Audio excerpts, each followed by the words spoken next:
Chapter 13, Act 13, The Exile's Tale. Act 13, The Exile's Tale, The Unwanted. Mysidia, one day after the moon's return. Porum traced her finger over the stain her tear had left in her first journal, still evident nearly 10 years later. The black ink within the radius of the mark had turned a pale, smudged violet, little veins of color creeping up the final paragraph like spider webs. Even now, she could recall how angry she had been when she wrote those words. The journey back from Capo had been filled with long silences, during which Porum could only hope her brother was thinking about not only the needless danger he had thrown them into, but what his true motivations seemed to be and how they conflicted with his supposed goal of becoming a sage. But like with most other things, time had been the panacea for her wounds, and she had forgotten about her rage by the time Porum had stumbled upon the journal, only to have it reawakened all over again. But that time, she had become upset because Porum had spoken the truth when he stared into her eyes, utterly broken. Yes, she did mean some of what she had written, and now she had become as guilty and selfish as he by declaring her intent to no longer support him, the only blood relation she had left in this world.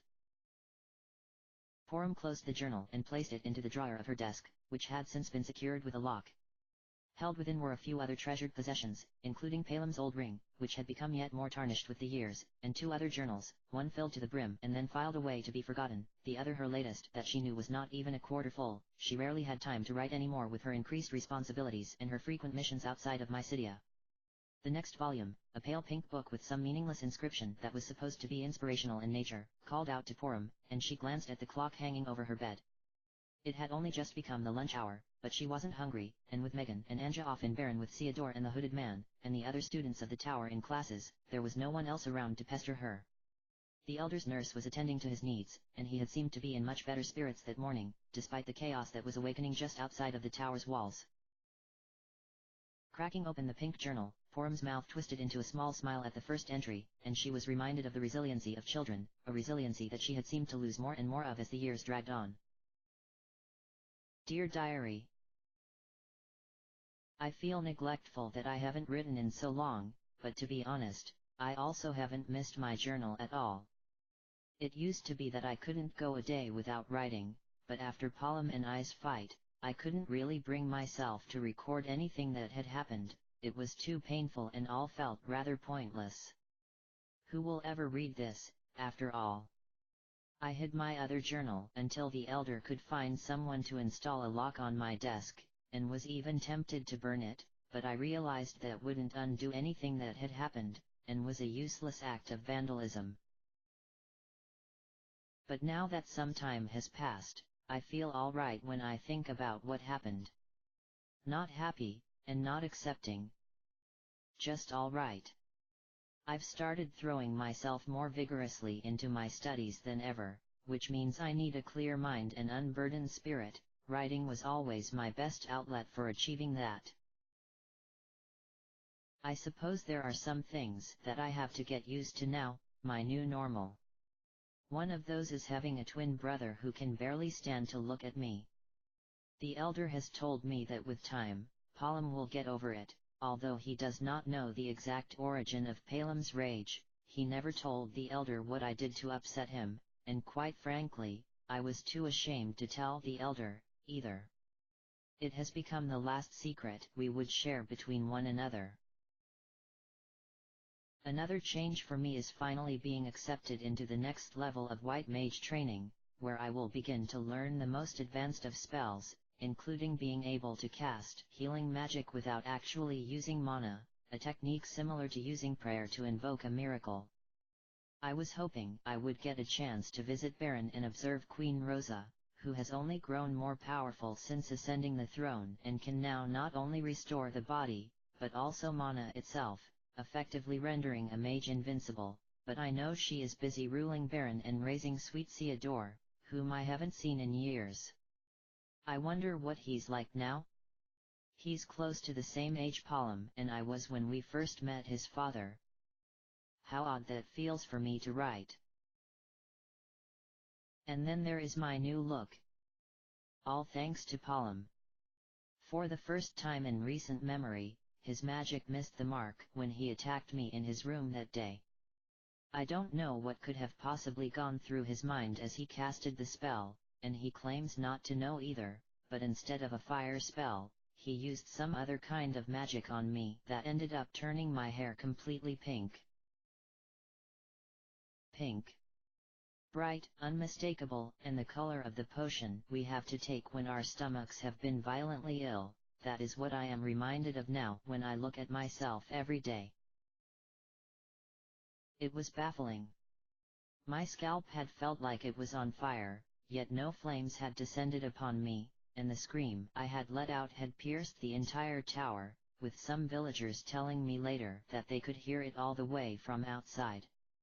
When the elder had come rushing in, instead of looking horrified, he had to cover his mouth and try not to laugh.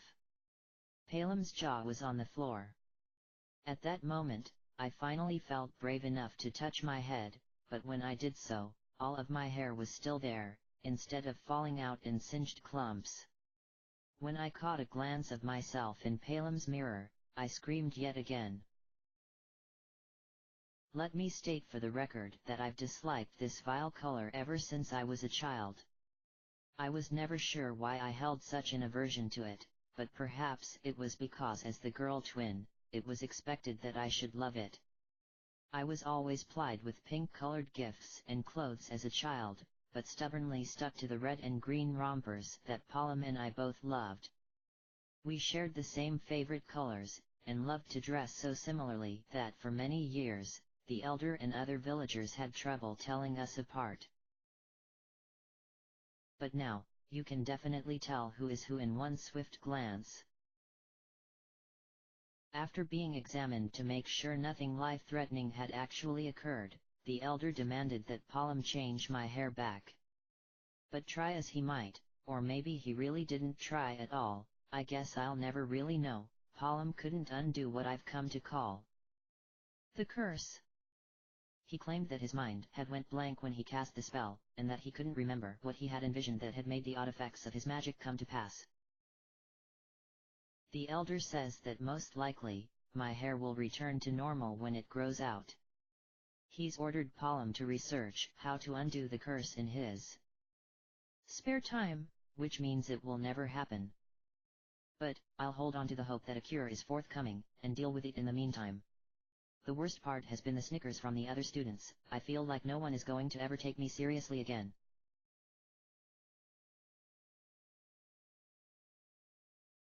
Dear Diary. It's been a month, and my hair is still pink. I've been measuring it obsessively every week, and I swear it is half an inch longer. But the hair at the top of my scalp is as pink and shiny as all the rest, maybe even more so.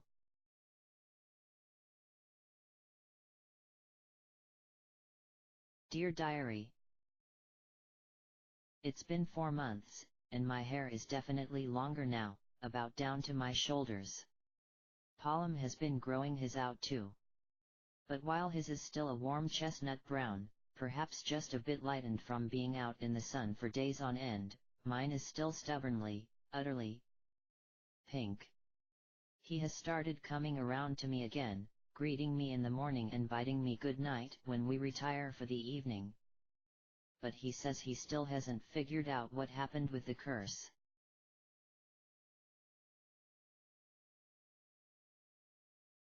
Dear Diary. I continue to grow out my hair, but to no avail. I think it's time to accept my fate. Both Palem and I's hair is now down to the middle of our backs, but there has been no change. It has been a year since we returned from Capo. If I can't change my hair, I guess the only option I have left is changing my attitude about the whole situation. I'll embrace it, obsessively, if need be. I've been saving up my allowance, and have shot up at least a foot in the past year, so I need to buy new clothes anyway. That will be my starting point. Maybe I'll ask the seamstress in town to make me something that goes with my obnoxious hair, something that doesn't look like any clothes my brother owns. Something that the old Porum would ever wear. I'm beginning to think that Palem secretly wanted to sever the last remaining tie we had, our appearances, when he cast that spell. Maybe the thought of him looking at me and seeing his own reflection made him sick. Well, it worked.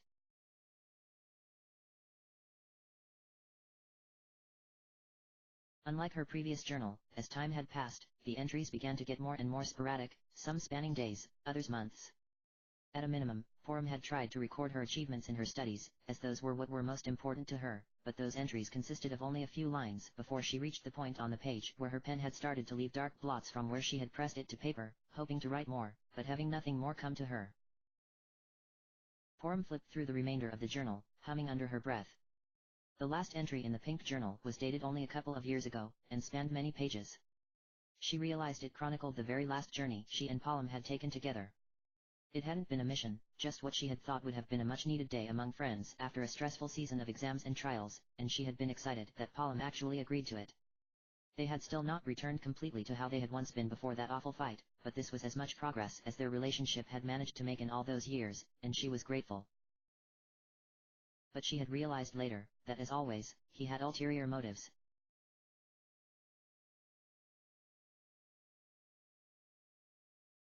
Dear Diary, today is the day. Everything has been arranged, and we are to meet Sid outside of my city at exactly 9. It's been so long since I've seen our friends that I can't stop my hand from shaking even as I write this. I think even Porum is excited. I heard him up and about before I could even drag myself out of bed, and he never wakes up before me. I expected him to be as exhausted as I after our exams yesterday, but he obviously has boundless energy. Porum crossed her arms over her chest, letting out a sigh. She was waiting in the meadows outside of Mycedia, taking in the early morning sunshine that was pouring over the newly blossoming spring flora that was finally rising from the snowy mud pit the meadows turned into during the winter months. She glanced behind her once again to look at the village gates, her lips dipping into a frown when she saw no one was coming, nor that anyone was loitering about. Where did Porum run off to this time? Our first trip to Mist in years, and he decides to pull a no-show on me. The sound of airship rotors broke through the still air, and Porum gazed up at the sky, shielding her eyes from the glaring sun. The falcon was gliding over Mycedia from the west, the freshly polished cherry wood as resplendent as ever, glittering like crushed rubies against the perfectly clear blue skies with not a trace of clouds to be seen. Hanging from the bow of the ship was the familiar silver drill Porum knew had been used to dig out a portal between the overworld and the underworld during the war, but now was apparently used by the dwarves for drilling rock underground to use as building material for their growing castle and city-states. And now look who's here. Porum thought. Porum. Hurry up. As the falcon began its descent, Porum narrowed her eyes and kept her arm paused over her face as rapid wind from the blades of the rotors crashed into her, whipping her ponytail back and causing her white and pink cloak to flutter in the wind like a princess gown. She heard the crash of the ship's ramp hitting the ground, and a rotund figure appeared at the top, waving at her before barreling down, the ramp giving slightly under his weight as he sprinted. It was Sid Polendina, the Baronian chief engineer, Cecil's right-hand man, an occasional babysitter of the twins when they had been children. Porum was taken aback to see that in the time since they had last seen each other, Sid's beard had gone from rusty orange, a shade that which could only be replicated when an entire forest was aflame, to pure and white as the driven snow. Clenched between his massive teeth was a red lacquered pipe that was beautifully carved, but didn't appear to have any tobacco in it. He wore his usual shop clothes, a blue sleeveless coverall that was stained with oil, dirt, and gods knew what else, his trademark red goggles strapped over his eyes and his thick leather belt full of tools dangling from his stomach. Even through the film-ridden lenses of his goggles, Porum could see Sid's eyes grow large as he approached her. Porum? That you? Porum nodded, smiling. Yes. The hair is a bit startling, right? Sid shook his head, laughing. Yo. I didn't even notice the hair, you've completely grown up on me, girl. You're way taller than me, why, you look about Rose's height now, although you've got legs for days, I still think most of Rose's height is her hair. Sorry to keep you waiting. Didn't mean to. Porum flushed, waving her hand. To even be mentioned in the same breath as Queen Rosa was far too much a compliment. Oh, not at all. I should be the one thanking you, preparing an airship for us and everything. Sid grinned. Actually, you're the one helping me out here. I just upgraded the Falcon for Jot, YC. It needed a test flight or two anyway. He watched as Porum glanced over her shoulder, the smile on her face flickering until it faded into nothingness, as if someone had reached out and pinched the wick of a burning candle. I suppose he's not coming. Sid tilted his head. Didn't hear you, dear. The ship's engines make my ears ring a little more than they used to, nowadays. Porum turned back to Sid, shaking her head. No, it's nothing. Thanks again. Sid gestured for her to follow him, and they made their way to the Falcon's ramp. So. Sid pulled his pipe out of his mouth, tucking it into the breast pocket of his coverall. We're headed for Mist. That's right. Oh, wait till you see Rydia. She's more beautiful than ever now, you know. Porum giggled. In his golden years, Sid had sure developed an appreciation for the fairer sex. It was absolutely adorable to see. I'm sure she is. It's been quite a few years since we last met. Ha. You would certainly give her a run for her money though, Porum. Sid winked and waggled his finger. Porum blushed deeper, her hands flying to her cheeks. Oh, Sid. Don't flatter me like that. I don't ever lie to women, Porum. That's the ever-loving truth. In that case, thank you very much. Porum sat down on a crate as she watched Sid mess with all of the dials and controls whose function she couldn't even begin to describe, simply content to just sit back and let the magic happen. The girl could summon a holy flare of light and decimate an entire colony of monsters with one strike, but preferred to keep her hands out of any technology, which went entirely over both her and her brother's heads, like most typical Mysidians. After a few moments, Porum could hear the engines roar to life, and the ship shudder beneath her. Sid looked over his shoulder, both of his hands in position on the wheel. Ready to go, then, my dear? Yes. Porum smiled. She clung to the sides of the crate she was sitting upon, giddy as she felt the ship begin to lift in the air. The Falcon's a dream to ride on now, Sid shouted. The upgrade's really done the trick this time. It's amazing. Porum called back. It barely feels like we're moving. I bet someone could stand during takeoff, now. I bet, said a voice from behind her. Porum whirled around, shocked to see her brother standing before her. He was dressed in his usual green and white striped pants, billowing navy overcoat and green and white scarf that was tossed cavalierly around his neck. His hair was pulled back into a long braid that reached his waist, his shaggy bangs pulled away from his eyes with a mithril and yellow sapphire headband that he had started to favor as of late. Porum. What are you doing here? Porum raised his eyebrows. What, am I supposed to report every little detail of my life to you? Porum blinked, not quite sure what to say to that. She had no idea what she could have done to make him angry. She hadn't even seen him since last night, and they had gone to bed on good terms, confirming the time they were going to meet in the meadow. What had crawled up his arse and died between then and now? Porum giggled with just a hint of malice and put his hands on his hips. Ha! Can you believe this girl, Sid? Sid, still standing at the wheel, shook his head without looking back at them. There was no way he was going to play along with this little game. Now, Porum. You really ought to treat the women in your life better, you know. Like I do. Porum shrugged. I would happily, if the woman in question doesn't spend all day giving me lip. Porum's nostrils flared, and she nearly dove across the crate to throw Porum down to the deck and give him a merciless beating. Instead, she dug her fingers into the crate so hard that she could feel the tarnished twin-star ring she now wore on her pinky imprinting itself against her skin.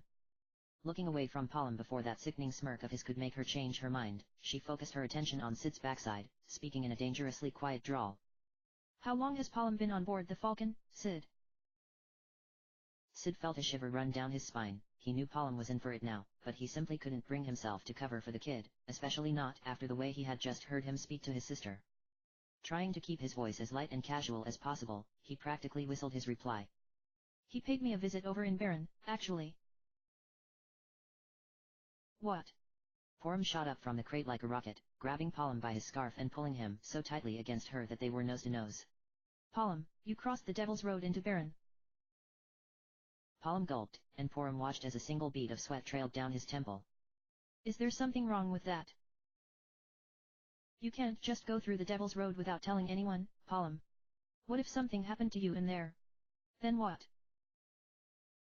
So that was why I had heard him moving about this morning. He was sneaking to unseal the Devil's Road before anyone could catch him. Palem's face drained of color as Porum began to shake him, but the smirk never left his lips. Yeah. What are you, my mother now? Porum frowned, dropping Palem's scarf and letting her hands fall to her sides. They proceeded to glare at each other, neither willing to be the first to blink. Sid flinched. He had never heard such vicious arguing between kids before, not even when Cecil, Kane, and Rosa would brawl throughout their angst-ridden, hormone-driven adolescence. I know you're a rebellious teenager and all, Porum, but come on. It has nothing to do with that. Porum barked, his eyes still not leaving Porum's. Sid laughed nervously. If he didn't defuse the situation soon, he reckoned that he would either have a twin thrown overboard, or there would be an explosion. If he was a betting man, he would put his money on Porum winning in both scenarios. Putting on his best "aw shucks grandpa" voice, he shook his head. Ha ha ha. So I guess the two of you are really growing up, aren't you? One of us is, Porum hissed, and Porum bared his teeth in reply.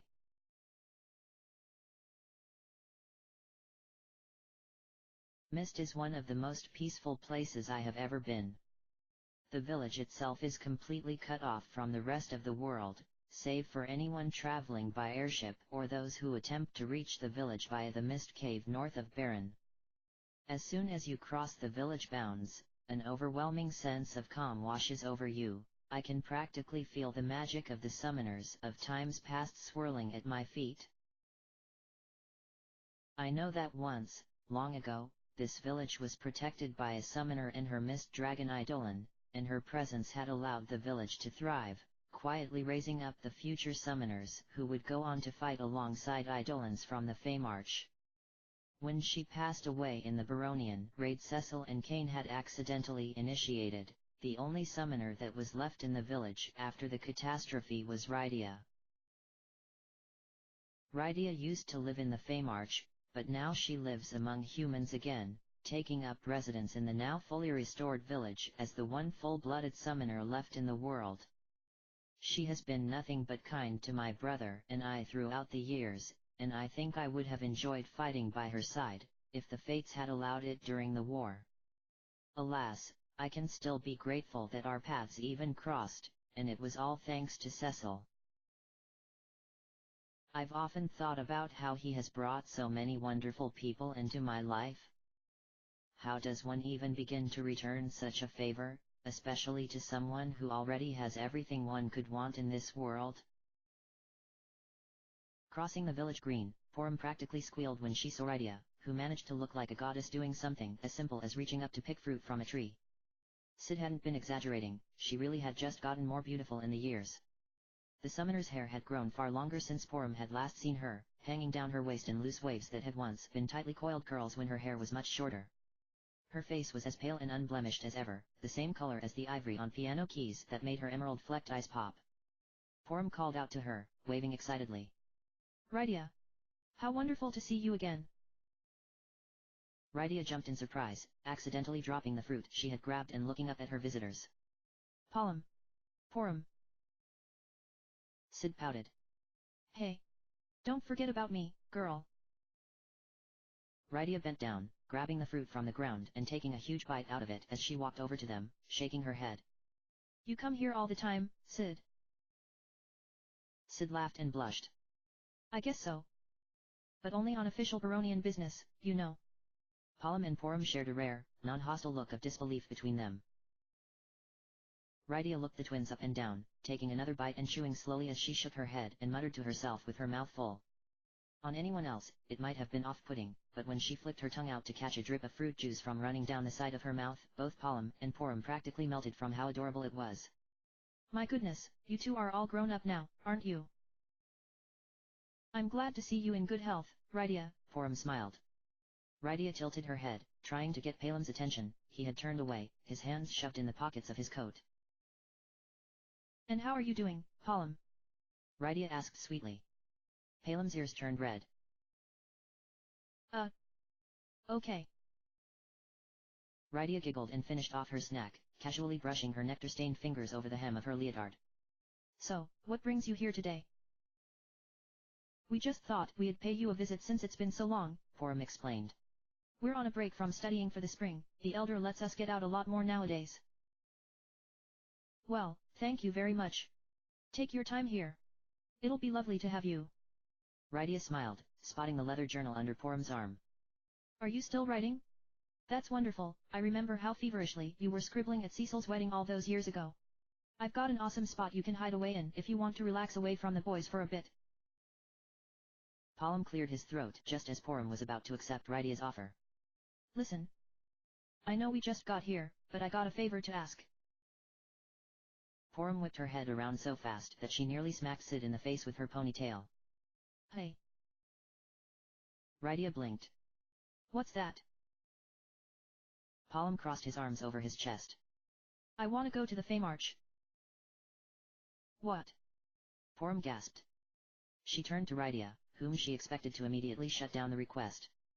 Even Porum, with as little as she knew about the world of summoners and eidolons, knew that the Fey March was not a place for humans. Rydia had been a very special exception, being that Leviathan had kind of kidnapped her and taken her there on his own when he had wrecked the ship she was sailing on. What Porum was asking was simply impossible at best, and rather disrespectful at worst. But instead of immediately telling him off, Rydia's lips curled into a secretive smile that set off sirens in Porum's mind. I didn't realize you were interested in the eidolons. It's for my training, Porum added. Porum clenched her fists. Rydia is not entertaining this, is she? Rydia cocked her head. You're trying to become a sage, aren't you? Porum flustered a bit, much to Porum's surprise. Well. I mean, I wouldn't say trying, but... Well then, maybe a quick visit would be good for you. Porum bit down on her lip. Rydia. Porum blinked. He hadn't expected it to actually be that easy. Are you sure? Rydia nodded. I haven't been back lately myself. Why don't we all go and take a look around? Sid, completely oblivious to the mounting tension that was about to make Porum's head explode, pumped his fist high in the air. This is a job for the Falcon, then. I'll be right back, I'm just going to grab my whip. Rydia exclaimed, turning and running back into a house that was a few yards away, presumably her own. Porum turned to her brother, her cheeks flushed. Porum. This is why you came to see Sid in the first place, isn't it? You were trying to get him to take you to the underworld behind my back. Porum grinned wickedly. About time you figured it out. Porum looked away, willing herself not to cry. That was why Porum had been so bummed she had showed up on the Falcon and had picked a fight.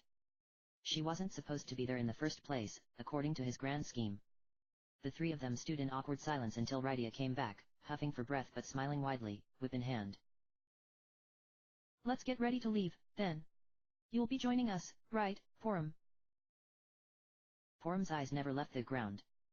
It's not like I'm wanted, am I?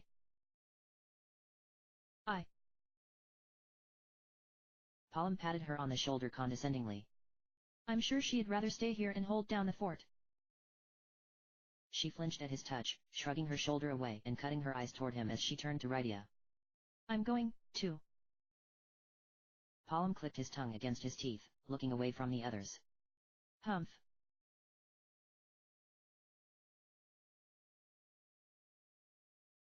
On our way to the Fey March, Rydia asked Sid if we could stop by the Dwarven Castle to visit King Jot and his family. Everyone seemed happy about the idea, except for Porum, who didn't say anything. When I told him it would be good to see Princess Luca again, he looked up at me with eyes as wide as the full moon and a face that was just as pale. I'm, not really looking forward to that, he muttered so that only I could hear. Oh. Really now?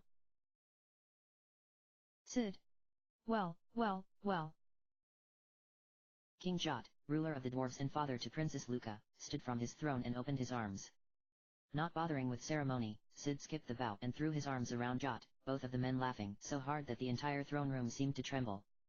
Seeing Sid standing next to a dwarf made Porum question if Sid was really entirely human. The two men had far more features that were shared than not: lack of height, plenty of girth, and miles of beard, for starters. Sid guffawed. I haven't seen you in a dog's age, King Jot. Rydia swept into a low bow, the tendrils of her hair brushing the stone floor. How are you doing? King Jut beamed. I'm fit as a fiddle, Rydia. He and Sid let go of each other, and Jut turned to the twins. And who would this pair be? Porum curtsied, tugging at the sides of her cape. It's good to see you again, Your Highness. I am Porum of Mysidia. Porum folded his hands behind his head. He was never one for behaving properly in front of royalty, but he had come a long way from his childhood habit of jumping on every throne he came across, so at least he was progressing somewhat. And I'm Porum. Jut laughed. My. How could I not have known? You've grown so much, both of you. Are they here? A high-pitched voice squealed. Porum jumped a foot in the air, and for once, it was Porum's turn to smirk at his discomfort. The throne room doors flew open, and Princess Luca appeared. Much to Porum and Palem's surprise, gone were the silky gowns and layers of jewels that Luca usually traipsed around in. Today she was in a pink shop romper that was still in pristine condition. She was the before to Sid's after. Her explosive red hair had been cut, too. It had used to hang in long pigtails down her back, and was now cut down to a bob that framed her chin with delicate waves. It was swept out of her eyes by a matching pink visor that she had tilted to the right. Rydia clapped her hands together. Luca. Hey. Luca exclaimed, bouncing up to Rydia and lifting her off the ground in a tight hug. She then followed suit with Porum, and didn't take notice as Porum backed away a few inches. Porum and Porum. Sid, too. Porum smiled, patting Luca's back as the princess set her back down on the floor. It's great to see you, Luca. Luca turned expectantly to Porum, who looked away and raised his hand as if greeting Luca was an afterthought. Yo. Porum waited for Luca's expression to fall in disappointment, but instead, she merely turned away and extended her hand to Sid, who shook it vigorously. You've managed to become a stylish little lady since I last saw you. He exclaimed. Luca twirled around in a circle. Do you like it? I was never a fan of dwarven fashion, really. This is much easier to get around in. And my hair was getting too long, it would get caught in my tools and my projects, so I chopped it all off. Jut settled back down in his throne. So, what brings all of you here? Well, we were hoping that Rydia could take us to the Feymarch, Porum explained. And she had the wonderful idea to stop by and say hello to you all. We're going to there as part of my sage training, Porum said, crossing his arms over his chest. Out of the corner of her eye, Porum saw Luca look away from Sid and stare at the floor, pretending to adjust her visor. I've got to grill Porum later, Porum thought to herself angrily. He must have said something stupid to Luca the last time he saw her. I just know it. Despite her brother's best efforts to be a total sneak, she knew there had been at least a few occasions where he had seen Luca without her, and she was sure that on at least one of those occasions, he had taken advantage of Luca's crush on him and went on to do something stupid to break her heart. Jut nodded. Is it, now? Well, I appreciate you paying us a visit, then. Feel free to stop by anytime you please. You are family to every dwarf in the underworld. Porum nodded, although he clearly hadn't been listening to a thing Jut said. His eyes were already trained on the door. We had better get going. What? You're leaving already? Luca lifted her head, frowning. How rude of you, Porum. Porum glowered. Porum turned to face her, gritting his teeth. She couldn't help but enjoy how he was trying not to lose his temper in front of Jot, who out of all the many kings Porum knew, was definitely the one you didn't want to make mad. We just came to say hello, Porum. Rydia took Luca's hands in her own. We'll come back soon, Luca. I'm so sorry, you know how it is with the Feymarch. Time is of the essence for these kinds of things. I'll go with you. Luca protested, glancing up at Porum and then quickly looking away. I mean, I should be checking out the Falcon, anyway. Sid, you made some improvements for us, right? Porum raised his hands before Sid could speak. Hey now, let's not get carried away. Luca whirled around to her father, clasping her hands together and talking loudly over Palem's protests. You don't mind, do you, father? I want to ride on the airship. Luca. Jut sighed heavily, pressing his fingers to his forehead, an expression Porum imagined he practiced many times a day with a daughter as strongly spirited as Luca. I don't want you getting in their way. Palom raised his voice to protest louder, but Sid accidentally stomped on his foot, and Palom yelped and stumbled backward. Porum hid her mouth behind her hand, trying not to make it obvious that she was dying of laughter. Ah. Interested in the airship's upgrades, are you? I'd expect nothing less from the Dwarven Princess. So it's okay. Luca blinked, and Rydia nodded. Sure. But only as far as the passage of the Eidolons, okay? You know the rules. Luca leapt in the air. Wahoo. Thanks, you guys. Jut shook his head, but he was smiling. As much as he didn't care for his daughter's interest in airships and the human world, he couldn't deny how happy she was when she was with her friends, and how happy it made him to see her finally come out of her shell after years of being an isolated princess. Well, that's wonderful, Luca.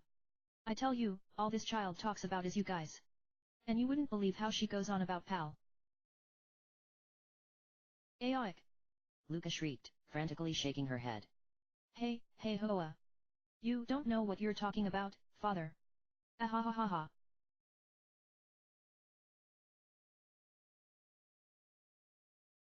Back on the Falcon, Rydia was helping Sid navigate to the island that the passage to the Fame Arch was hidden away on, and Luca, Palom and Porum were standing at the rear of the ship, awkwardly staring at one another.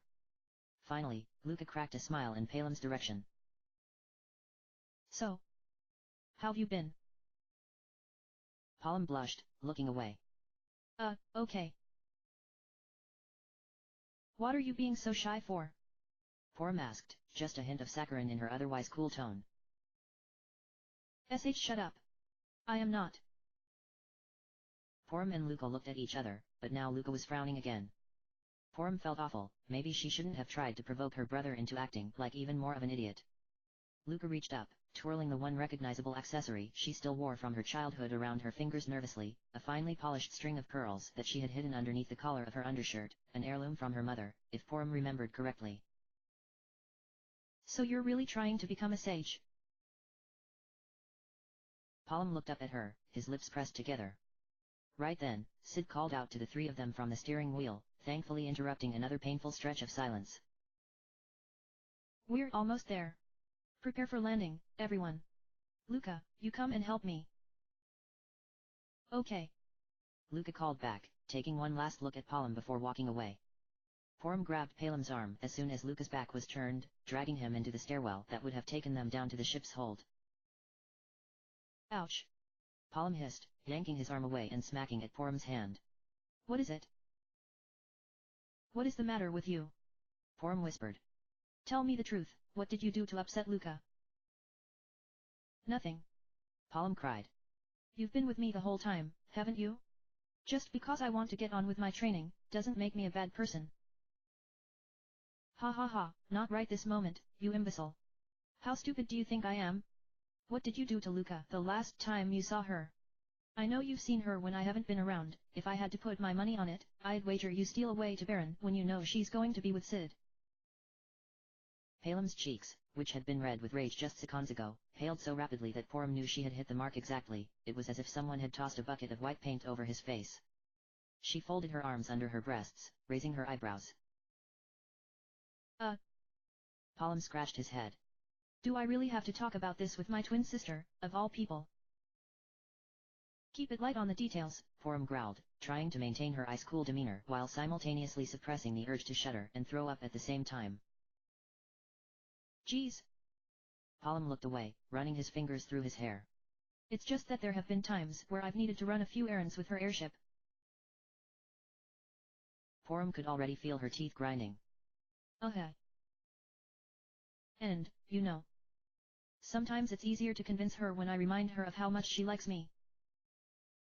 Porum blanched, shielding her mouth. She was sure it was hanging open so wide that you would be able to see her tonsils. If there was ever a time for the gods to strike me dead, please let it be now. I can't believe what I'm hearing. Palom paid her no mind. It felt kind of good to confess, now that he thought about it. He waggled his finger, smiling crookedly. Don't get the wrong idea, it was all good, innocent fun. We didn't get that serious. But it still had to end when you were done using her. Porum shrieked, her hand still covering her mouth being the only reason why the rest of the occupants of the Falcon hadn't come running to see what was wrong. When my training started up again, Palom glared. I can't have a girl tying me down while I'm traveling around the world. It would cramp my style, you know? It's definitely not what Tella would do. He was like 50 years old before he had Anna. We are light years away from invoking Tella's name as part of this conversation, Porom sighed. And your math is probably wrong. But I digress. So you broke it off then, right? Well, I mean, I told her that I was going to start my sage training up again soon, and you broke it off. I just said, see you later, you know? Can't burn all my bridges. Porom heaved a sigh, staring down at the pink ribbon from her sandal that had started to come undone. There was no way she could bear to look at him right at that moment, so she knelt down to tie it, muttering. You're a pig. Don't you know what it means when you tell a girl see you later? Palom shrugged. Thanks for the memories. It means you will, at some point, see her in the future.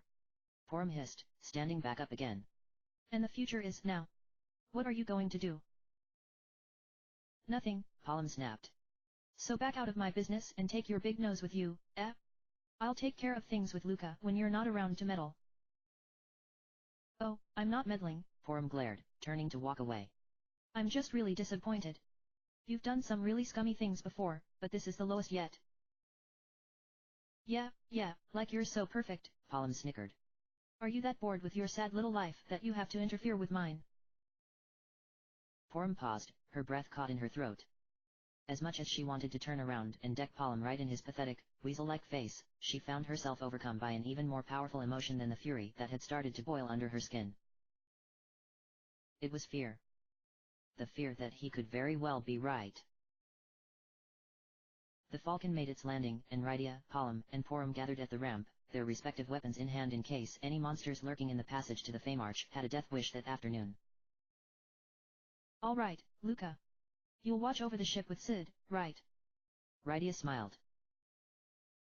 Luca frowned. Are you sure you don't want me to come along? Porom? Palom. Porom looked away, terrified that if she looked Luca in the eyes, the princess would somehow derive all of the terrible things Palom had said just by looking at the guilt that had to have been seeping from her pores. She should have said something to Luca as soon as Palom started mouthing off. Leaving Palom to fix things later was like handing a toddler a flamethrower, and really, what loyalty did she owe him at this point anyway? Her friend didn't deserve to be treated like this. Obviously she and Palom weren't on the same page about how things, whatever those things were, had ended. I'm a coward, Porom frowned. Why can I never truly side against Palom, even when he's being a jerk? Palom, surprising everyone with his gentle, but firm tone, shook his head. We're here for training, Luca. If something happened to you in the Feymarch, your father would never forgive us. He heard Rydia tell you that you were not to enter. Right-o, Sid said, slapping Luca's back so hard that she nearly stumbled over. We'll just run some maintenance on the Falcon while we're waiting. There's a few issues with the engine I gotta do something about. Luca looked up at Sid reluctantly, her mouth turned down. Okay. We'll be back soon, Rydia said. I promise. See you later. Porom offered, trying to inject herself with some fake cheer. Sure thing. Sid waved. Good luck. Luca raised her hand, smiling weakly. Hang in there, Palom. Okay, already. Palom sighed. Let's get this show on the road. The three of them exited the ship, and Sid started to pry the cover off one of the panels in the ship's main dash, clicking his tongue as set it aside and leaned in to take a closer look. What's up with this thing? I don't see anything wrong with it. Everything seemed to work fine up in the overworld. Luca stared after Palem's form until he disappeared through the mouth of the cavern that made up the passage to the Feymarch, and turned toward the open dash, pressing her lips together. She reached down, retrieving a magnifying glass from the tool belt cinched around her waist, and leaned in to take a closer look. It was subtle, but she could see tiny black flecks engraved over the wiring inside, like there had been some sort of short that had occurred. Tapping the magnifying glass against her gloved palm, she frowned. You think maybe the heat from the magma is causing problems?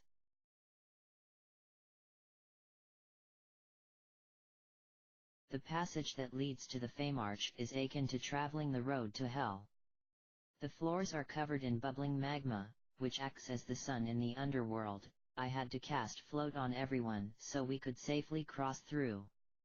The ceilings are draped in long, rope-like spider webs that Rydia said are woven by arachne, half spider and half maiden monsters who drop onto unsuspecting weaker monsters and inject poison into their bodies before yanking them back up into the ceiling. Even Palom nearly tripped in surprise when he heard that, and I saw his eyes fly straight up to the ceiling. Even though it hurt my eyes, I glanced down at the glaring magma a few times and noticed that every once in a while, a bone fragment that I could not tell once belonged to human or monster would bubble to the surface and jostle around a bit. Rydia gave us a mini history lesson as we made our way deeper and deeper underground. She explained the different origins of the Eidolons, and how the All-Father of the Eidolons, Bahamut, lived in a dark, desolate cave on the second moon that disappeared from orbit after the war had ended. For once in his life, Palom kept his mouth shut and let Rydia talk without interruption or interjection. I think he absorbed every word that came from her mouth. Rydia told us that she had learned a lot about Eidolons from her mother when she had been alive, but that most of her education had come from the massive library in the Fame Arch village. It has thousands and thousands of books, and even if you read in there every day, you would never finish them all before you died, Rydia giggled. The Eidolons are voracious readers, and they were so shocked that humans knew how to read too. To have a hobby in common like that brought me close to many monsters down there. The smile on Rydia's face as she spoke of the Eidolons was so bright that it could have lit our way had the magma not been aglow under our feet. She talks about them like they are her family, and although I cannot exactly call myself an orphan, I think I know exactly how she feels. I think the same type of smile must surely appear on my face when I talk about the Elder to those who do not know him. I even get the impression that Rydia is more comfortable with Eidolons than she is with humans. I wonder why she decided to come back to the surface world all those years ago if she is so happy here. She was happy when we met up with her in Mist, but not like this. Rydia paused as they exited a tunnel and came upon a new chamber, which appeared to be a dead end. All Porum could make out was a pale blue rune, barely lit against the splintered wooden boards it had been carved into. The boards themselves were miraculously intact even as they floated upon the magma, a few jagged nails bobbing in and out of flow and glowing pale orange. What's this? Porum blinked. Palom stepped up next to her, wrapping his arms around himself and shivering despite the sweltering heat. The Eidolons. I can feel them. Rydia touched her fingers to her mouth a moment, as if to shush them.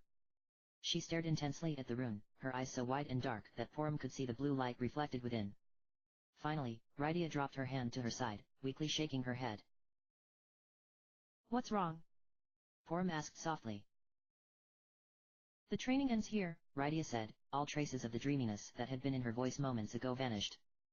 Palom snapped out of his trance, whirling around to face her. What? But we've come all the way down here and everything. Is there a problem, Rydia? Porum reached out, resting her hand on Palem's arm comfortingly. She could feel how tense his muscles were, and when she glanced down at his hand, she saw his fist tightly clenched, but he didn't pull away from her touch, much to her surprise. Rydia frowned. The Eidolons are not found of humans going into the Fame Arch. Plus, once you enter the Fame Arch, time starts to flow erratically. Palom shook his head. You mean? If you spend too long in the Fame Arch, you'll wind up out of sync with the human world and everyone you know.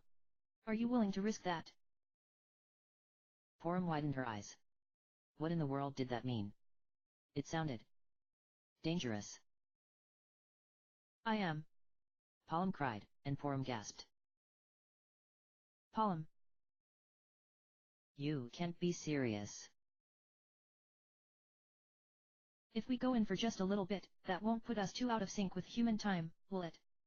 Palm begged. Rydia shook her head. I can't say. She set her mouth in a straight line, nervously twirling a lock of hair around her finger. I think it is best if the two of you wait here. You're going in? Let me go with you. Palm demanded.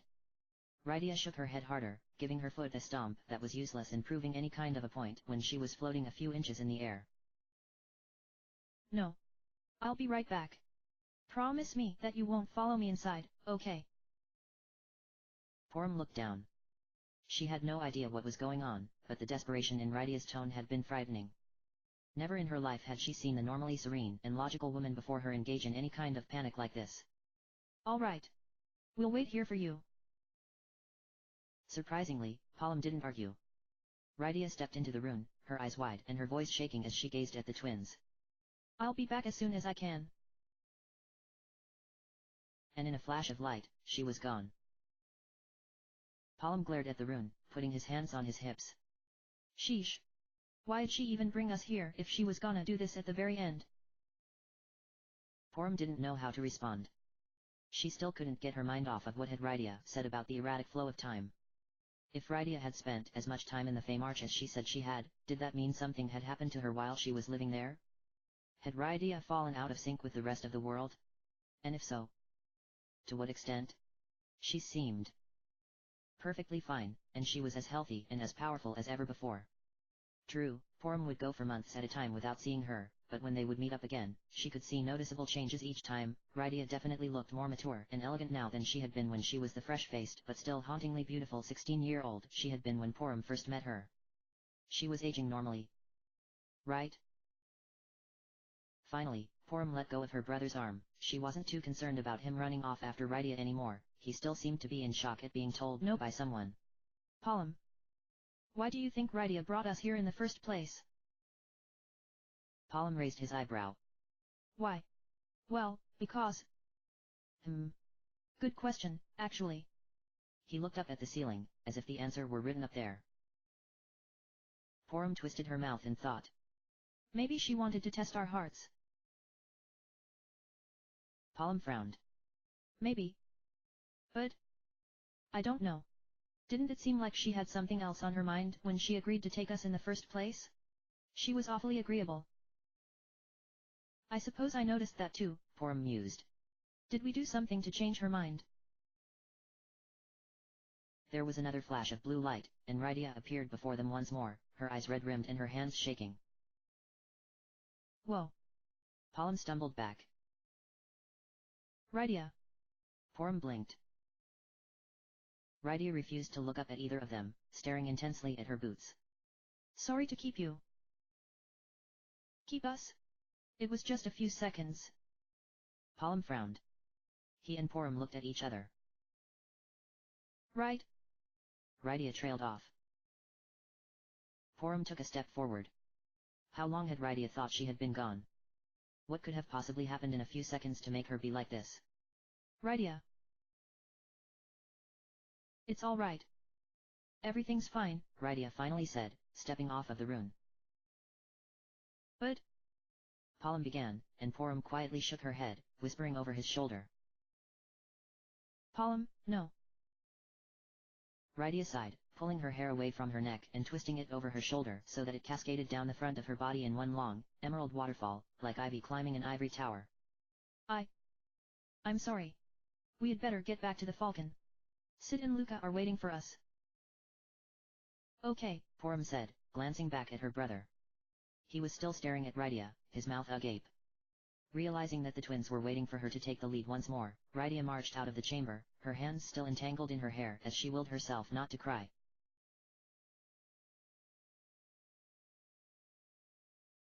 Back on the Falcon, the three mages had silently and unknowingly entered into a pact about how to answer any probing questions as they climbed back up the ramp. Luca spotted them first, pushing her goggles up onto her forehead. Oh. You're back. There you guys are. How'd it go? Sid asked.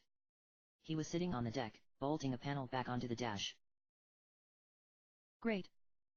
Rydia lifted her eyes, a small smile gracing her lips. Everyone's doing well.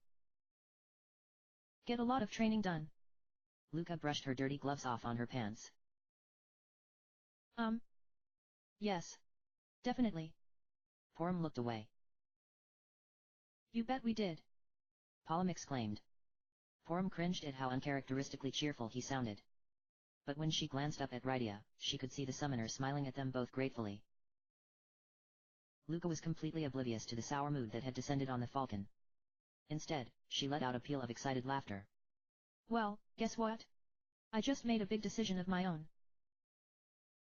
Hey. Porum tilted his head. Sid grinned, his cheeks red with excitement. Luca is one talented girl, she is. She diagnosed an engine problem that not even I could figure out. I gotta hand it to the dwarves. The way they approach technology is like nothing I've seen before. Luca blushed, waving her hand embarrassedly. So we talked for a while, and we decided that I'm going to be Sid's apprentice. Really? Porum exclaimed, not only extremely happy that something good had come out of Luca's day after all, but that the announcement provided a much-needed distraction from the disastrous training session. That's great, Luca. Rydia squealed, running to her and giving her a big hug. They grabbed hands and started to jump up and down and scream, making the deck shudder beneath them. Poor Sid was rolling about like a ball as he tried to climb back to his feet. Will King Jut let you? Porum muttered, and Porum let out a hiss, gifting him with a forceful yank on his scarf. If she happened to choke him at the same time, so be it. Way to spoil the mood, Porum. What are you, jealous that all of a sudden something more interesting than you has come along? He turned to glare at her, replying with a thrust of his middle finger.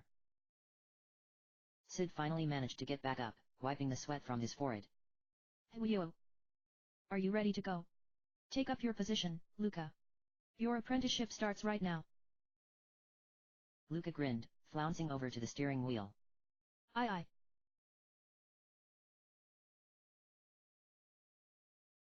There came the sound of slow, shuffling footsteps that Porum could hear through the crack in her door. She had left it open in the event anyone might call out for her. In one fluid motion, Porum slipped the journal back into her desk drawer and pushed it shut, twisting the key within the lock with a purposeful click. She withdrew the key, dropping it into her pocket. She felt a little embarrassed that she had spent most of her day embroiled in reminiscence, particularly with the threat of the twin moon hanging right outside her window and the knowledge that poor Theodore was likely suffering, and she was stuck in Mysidia, not able to do a thing about it. She could only pray that his companion, whoever he was, would keep him safe. Glancing up at the clock again, she was shocked to see it was already well past noon, and as if to emphasize the passage of time, her stomach let out an obnoxious gurgle. She pressed her hand to her abdomen, her face twisting in embarrassment as she peered into the hall, but whoever had been coming her way had stopped somewhere else, perhaps in Palem's room to open a window or dust. It had been a month since her brother had left for his latest solo mission, and neither the elder nor Porum had heard a word since the morning he departed. Even with the strain in their relationship, Porum still had powerful intuition when it came to her twin's well-being. She didn't necessarily have faith that he would make good decisions, or at a minimum, wouldn't be reckless, but if she concentrated and called upon all of her spiritual strength, she could just barely feel his pulse palpitating within her own body, like a second heartbeat. If an interruption, even as gentle as a butterfly landing on her shoulder occurred, she would lose the connection, but it had always been there for her to call upon, even in her earliest memories. She knew Porum had the same connection with her, although she admittedly never thought about asking him how often he might have used it, or if he even could anymore. Porum leaned her cheek against her hand, closing her eyes. The morning Porum had left, he had been in a poor mood, as was expected since he was being forced to do something he didn't want. He had been really adamant about not going to Troya and made it very well known at every opportunity that he felt Porum should have gone instead. Despite that, Porum had made an effort to see him off at the docks after the elder had said goodbye in the tower. As she watched him board his ship, the sea breeze tossing his hair away from his face, she raised her hand, the early morning's rays catching the gold star wrapped around her finger. Porum stared down at her, his eyes narrowed. She wondered if the glare of the ring was shining in his eyes, or if he was still irritated. An immense wave from the early morning tide crashed into the side of his vessel, drowning out his words as he opened his mouth to speak. Even though Porum couldn't hear him, she thought she had managed to read his lips before he turned away to disappear within the ship. See you later. End of chapter.